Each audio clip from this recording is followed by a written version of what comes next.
Architecture tour day. It's a tour day.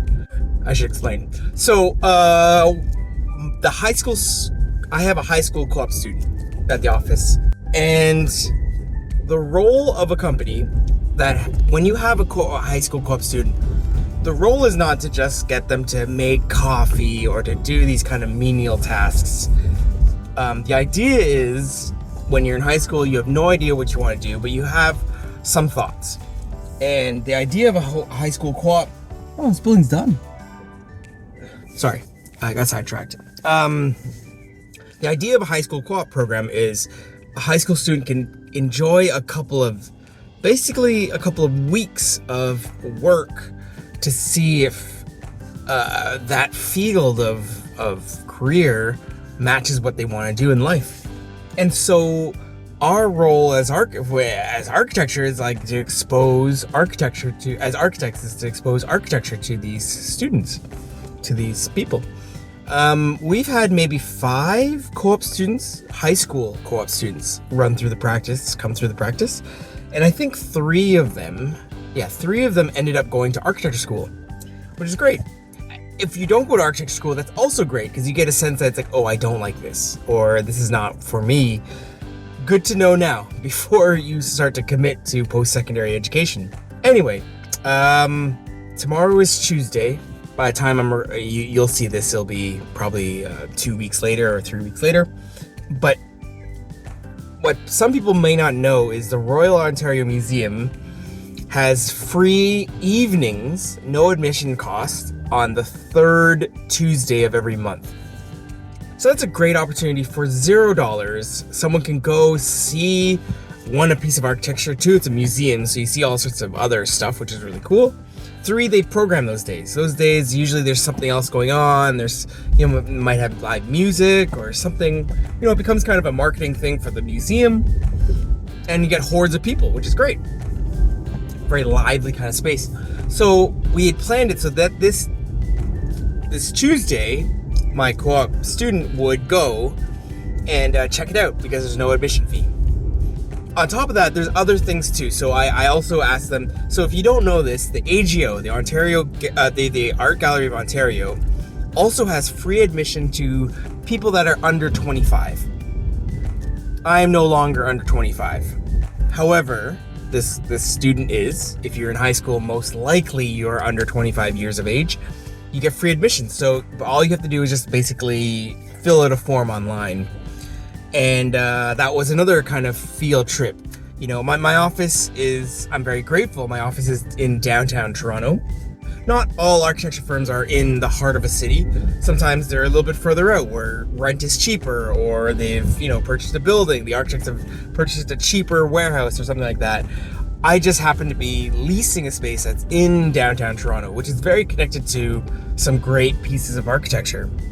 So take advantage. I'm like, okay, I can take advantage of this. This is something that, a student they're going to make the trip from wherever they are. This student, the high school is up in North York. So every time they come, they're making this trip downtown. Might as well get exposed to some stuff as an opportunity, kind of thing. So that's tomorrow. And as I was going through it with the student today, I was like, oh my gosh. Yeah, right. The ROM is right next to so the ROM, the addition was done by Daniel Lipskine. You can have your criticisms about it. It does what it needs to do. It's a flashy kind of building. It brings tourists there. It's a destination.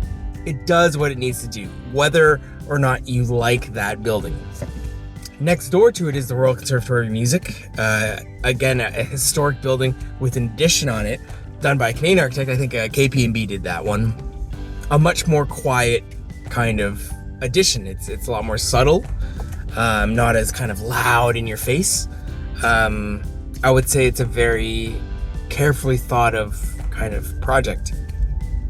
Not in your face at all. But then around the corner, there's the Gardner Museum, also done by KP&B, I think. That's a new building, this kind of modern building. But the nearby, there's they have a new name. It used to be called Cumberland Park. Now it's called something Terrace Park, and that's in Yorkville. there's this kind of park that is it's an analogy of Canada, the geography of Canada. You know, it's got kind of this Canadian Shield portion, it's got this kind of waterfall portion, it's got this kind of deciduous tree portion. It's really cool.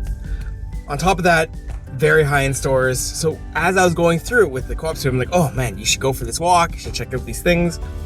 You know, there's Manulife Center, which is this kind of concrete tower that had this addition that has an eataly, which is an Italian kind of grocery/restaurant kind of space.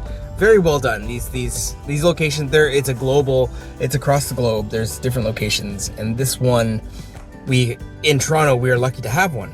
And if she's going to be in that area, she can check it out. And as I was walking through, I was like, oh, which subway do you take? Oh, she goes up this particular line, which is at Yonge and Bloor. And so I was like, oh, if you're gonna walk to Yonge and Bloor, you should also check out the Toronto Reference Library. That's right there. And so Toronto Reference Library it's an older project, but very, very cool, done by Raymond Moriyama of Moriyama Teshima Architects, Japanese Canadian architects. Really cool building. It is featured in a bunch of kind of sci-fi. It's got this amazing kind of interior terrace with stacks of books. Great for her to check out. She's gonna spend a lot of time at the library anyway, you know, if she's gonna go to university, whatever she studies. So this is good to be exposed to what the Toronto Reference Library, world famous. I think it's world famous. It might not be. Who knows? It's a cool project though. So then, yeah, as I was going through it with the student, I was like picking out all these kind of things. Like, this is great. Hopefully she enjoys this kind of walk and she goes through these different buildings. But, you know, it's for her to kind of explore. And so we will see what happens. What is going on here? This bus is just kind of stopped in the middle of nowhere. There we go. Now it's going. Oh, because there's a bus beside it. Weird. Anyway, that's the plan for this student for tomorrow. And that's it for today. This is Architect on the Move. I'm Jason. Cheers. Bye.